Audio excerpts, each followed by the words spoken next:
Facebook CEO Mark Zuckerberg is speaking out against the idea that fake news on the social network influenced the U.S. presidential election. Speaking at Techonomy's annual conference in Half Moon Bay, just south of San Francisco, he pushed back against critics who say Facebook let false information run rampant on its site and that its algorithm tended to amplify the voices people wanted to hear instead of providing a full picture of what was going on. He told our Bloomberg contributing editor David Kirkpatrick that echo chambers aren't really a problem on the site. Take a listen. When it comes to newsfeed ranking, I actually think we're very transparent. Every time we add a new signal or make a change, we publish that, right? And we explain why we're doing it and what signal we're adding, and we bring people in to talk to them about it. So, you know, that stuff is out there, and we'll continue to do that. I mean, that's a big part of what we do, and we take that seriously. You know, I've seen some of the stories that you're talking about around this election. You know, personally, I think the idea that you know, fake news on Facebook, of which, you know, it's a very small amount of the content, influence the election in any way, I think is a pretty crazy idea, right? And it's you know, voters make decisions based on their lived experience, right? I mean, you kind of. One part of this that I think is important is we really believe in people, right? And that they can, like, you don't generally go wrong when you trust that people understand what they care about and what's important to them, and you build systems that reflect that. And, you know, part of what I think is going on here is people are trying to understand the result of the election. But I do think that there is a certain profound lack of empathy in asserting that the only reason why someone could have voted the way they did is because they saw some fake news, right? I think if you believe that, then I don't think you have internalized the message that Trump supporters are trying to send in this election.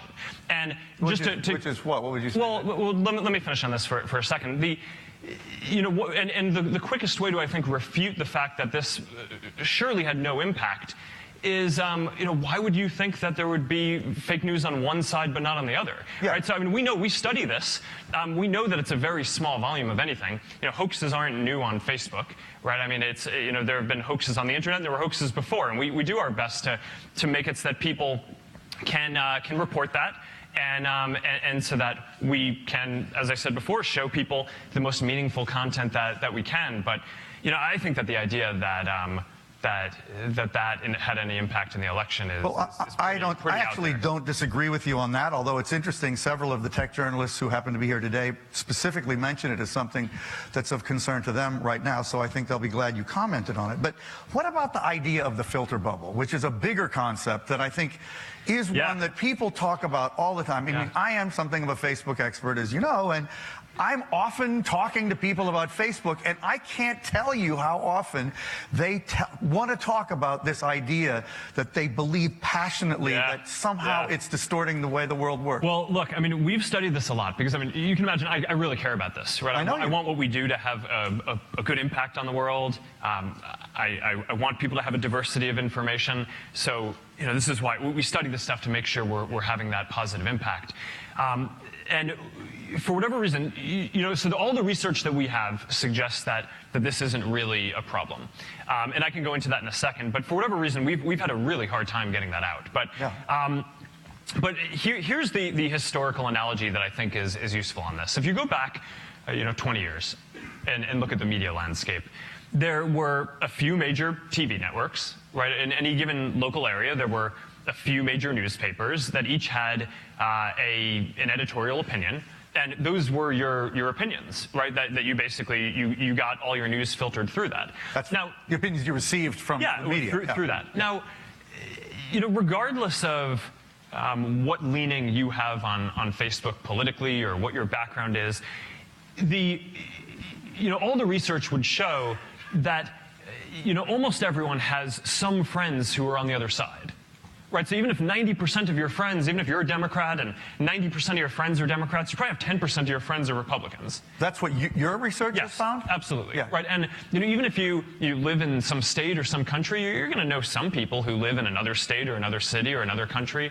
That's encouraging, because a lot of people I know say, I don't know anybody who supports the other person. I happen to, so it's nice, but But I'm glad you said that. Keep going. I mean, I think they probably do. Whether that person is talking about it, I think is a different situation. Okay, but, there you go. So what we found, and you can go through everything. You can go through religion. You can go through ethnic background. Just all of these different things, and that kind of diversity is true. I mean, people tend to, even if in most cases or a lot of cases, the majority of someone's friends might fit their beliefs, there are always some who don't, and that means that the media diversity and diversity of information that you're getting through a social system like Facebook is going to be inherently more diverse than what you would have gotten from watching one of the 3 news stations and sticking with that and having that be your newspaper or your TV station 20 years ago.